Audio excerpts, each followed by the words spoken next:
So you want to be a price action trader that specializes in pullbacks, but you don't know when a pullback is a pullback and a reversal is a reversal.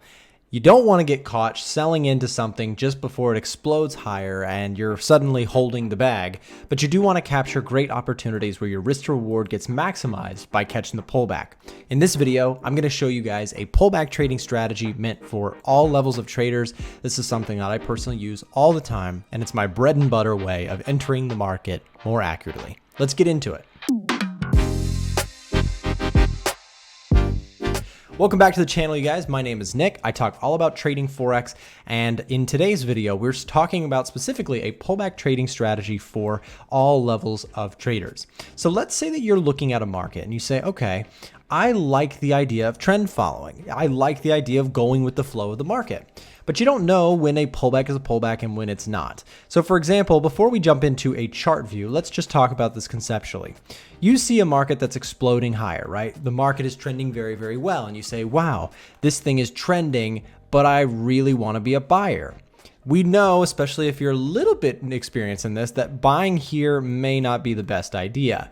Because very often what happens is the market starts to pull back on you and leaves you holding on to it as it just normally pulls back. And as this thing is pulling back, you're experiencing an area of what we would call drawdown. We'll call it DD for drawdown. So we're experiencing drawdown, right? Because we hold on to this buy trade and we're saying, I think the market's going to trend higher. It should trend higher. That things are looking good. But now I'm sitting here holding on to a trade that's going back without me, and I'm contemplating whether or not I want to hold on to the position or not.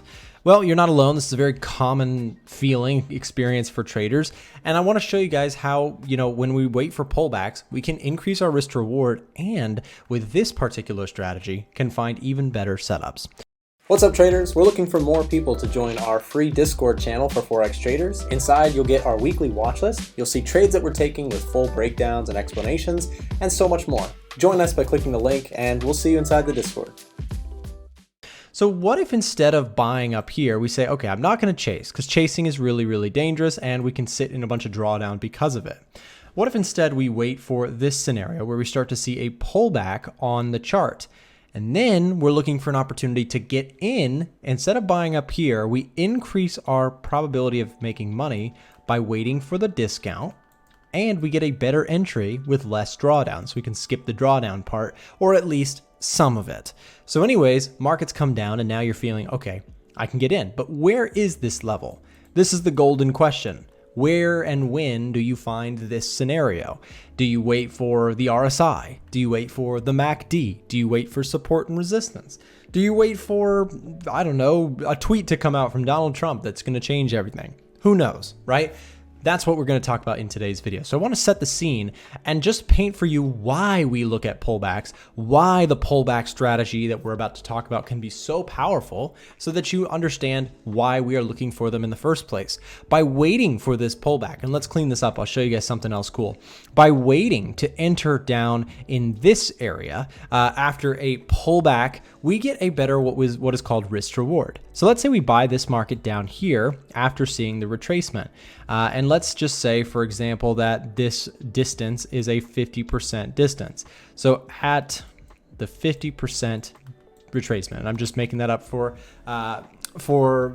talking points here for a second. Now we've waited for a 50% retracement. And let's say that we could have bought here, but then we have a stop loss placement here, right? If we bought this whole distance and held on to the stop loss that distance, that's a big risk. But if we held this, look at how much smaller the amount of risk is. All we did was wait patiently for the market to come to us.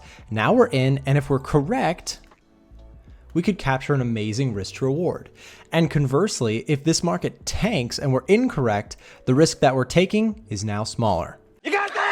Do you guys get the point behind the stop loss placement being so important here, and also understanding that the pullback is so key? That's why we talk about it again and again on this channel. So with that said, let's actually take a look at a chart. What is the golden ticket? Where's the pullback coming in hot and we're going to get the best possible entry? And the trick answer is there is not one single cute little perfect indicator that's going to tell you. What? But let me show you how I look for pullback opportunities and build confidence using the keyword for this video, confluence. Okay? Confluence is the idea of combining a lot of different technical indicators plus perhaps fundamentals and trend following concepts to get that pullback to be more likely to be a winning pullback and actually continue. So let me show you. Of course, what many traders will do is they'll start by saying, hey, you know what? This is an area where we've got resistance. This level here was a major spot of support, price rallied, but then it broke through. Now on the retest, we would expect sellers to hold. And I like that. I like that thought process, and that's excellent. But there's more that we could think about too. For example, let's say that we draw a fib here. And we say at the 50% retracement, now we've got our fib tools, right? What we did is we just swung this from the high to the low, and it populated us with 3 Fibonacci retracement levels, the 38.2, the 50%, and the 61.8. And we say, okay, that's great, but then we also have support and resistance at these levels. Combining those two things, we now have 1, support and resistance, 2, the Fibonacci retracement. And now we say, okay, well, if it comes up to this level, if we poke into that 50% level, then we can add another variable. Let's see what happens. So we let this scroll a little bit, and now we popped up into this. Here's a third.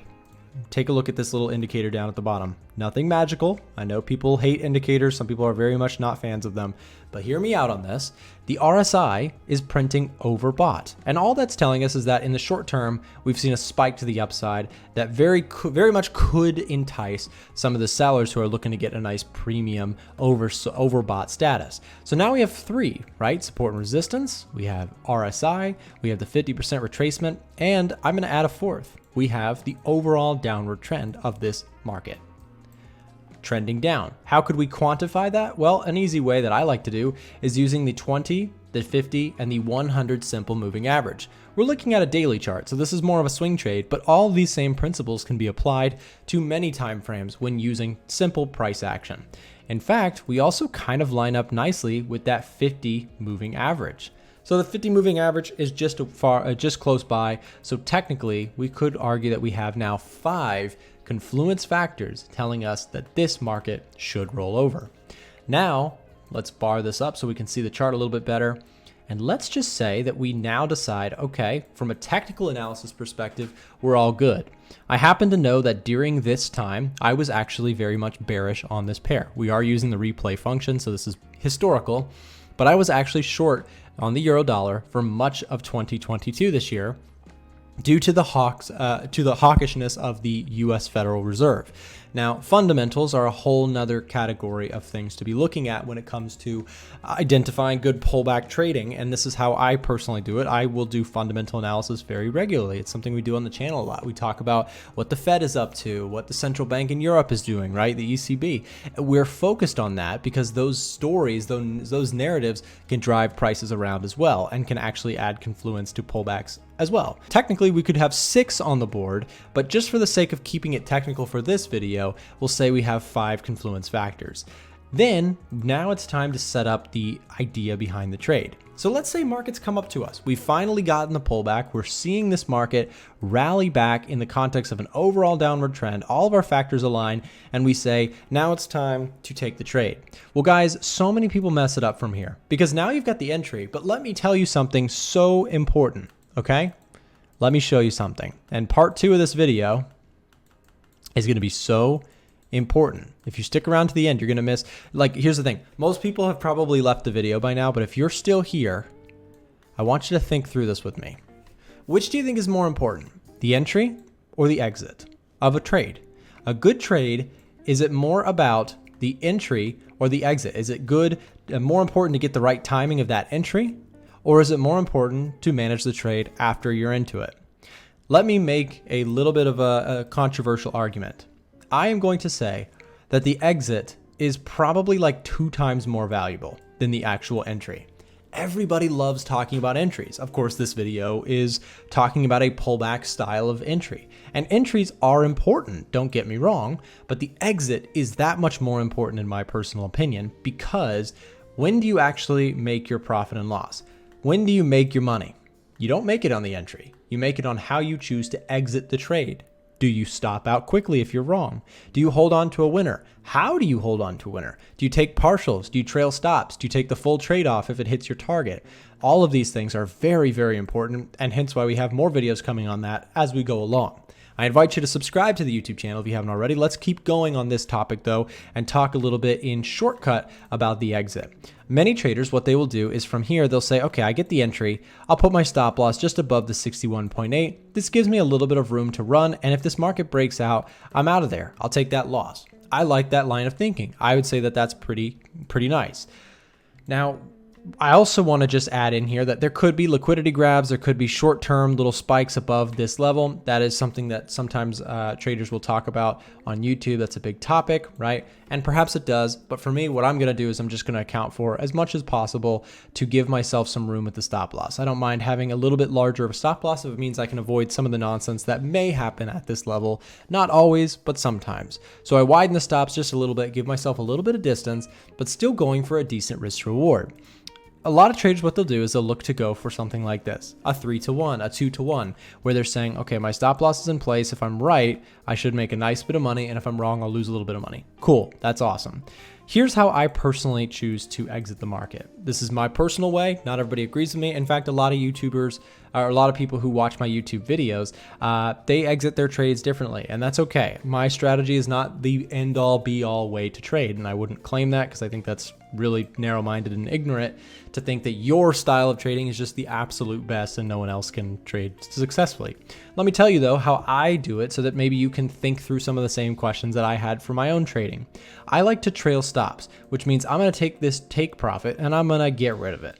I don't want to take profit at any level. If this market is trending and I expect it to continue to trending, I have no actual idea how long that trend can go. Sometimes people will say, well, it'll extend to a 1.618, and that's cool. Maybe that's a good exit for you. For me, what I like to do is I like to let the market tell me when it's time to get out. So let's do something. Let's do a little experiment. Let's say that my stop loss is, let's say that here's my entry, right? So let's say I sell this market. This is my sell entry, this red line. Let's say I just took the sell. Now, let's say I put my stop loss just above here and we'll use a stop loss here. Okay, so the orange line is my stop loss. The red line is my entry. Here is where things get very interesting. Now that you're in the second part of the video, we're talking about exits. Let's say that we let this thing run and the market goes down in our favor. How you choose to manage this trade is so important and overlooked by traders, because now people are saying, wow, I'm at 1R, and there's a temptation to go ahead and say, I'm just going to close the trade. I've made my money. I called that top. My entry was killer. I'm a sniper trader. Look at me. I'm making a bunch of money, and close the trade, right?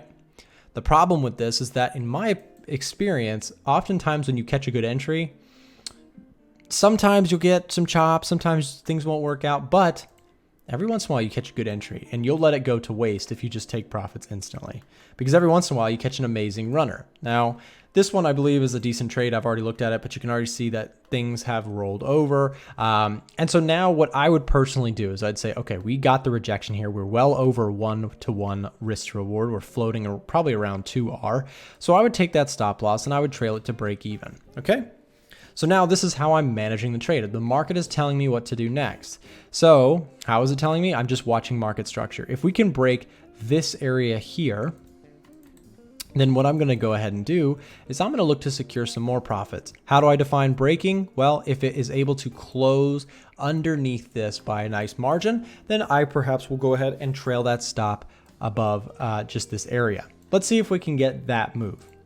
All right, so the market continues lower, and now what we could do is go ahead and trail that stop loss further. Again, I don't know how this thing could go into the floor, and I would love for that to happen. At this point, what I've now done is I've secured profits. Now at this point, let's see how much we're floating in the worst case.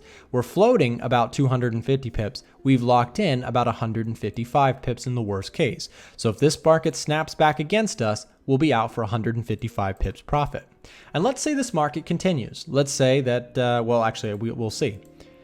The market goes down a couple more candles, and now we're at a standstill. Now we are sitting here watching this. This is our next spot. The market's got to make a decision here.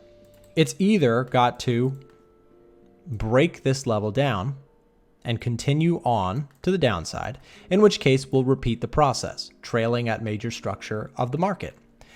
Great, that makes sense. But if the market snaps back to the upside, we'll take our profit.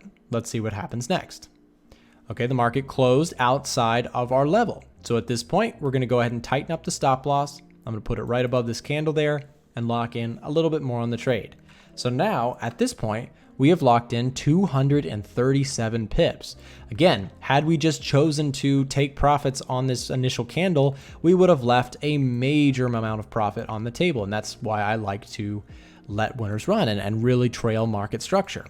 So let's continue. Let's see what happens next. The market snaps back and we are officially out of the trade. We've closed out for a profit and let this winner run. Now, this doesn't mean, the cool thing here is that with my style, I can still jump back into a trade. So even if I get out here, I'm out of the trade, I've made my money, 200 and whatever pips, that was awesome. Now I can still look for an opportunity to re-enter using those same market structure areas. So perhaps I can look for that, etc., etc. The point is, what we did with this trade strategy is we essentially identified a high confluence area of a pullback. Then we managed the trade properly and appropriately to let that winner run. Everyone focuses so heavily on the entry, and the entry is important, but so is the exit. If you enjoyed this video, hit the thumbs up button, subscribe, and let's join me for the next video. We'll pop up some on the screen now so that you can get some more free technical analysis help on the channel. Thanks for watching. Looks like it's time for your next trading video. Check out the videos here and here for more free trading content that should help you in your trading journey. We try and keep it real here, so make sure to subscribe for more content that is down to earth, realistic Forex trading content. See you in the next video.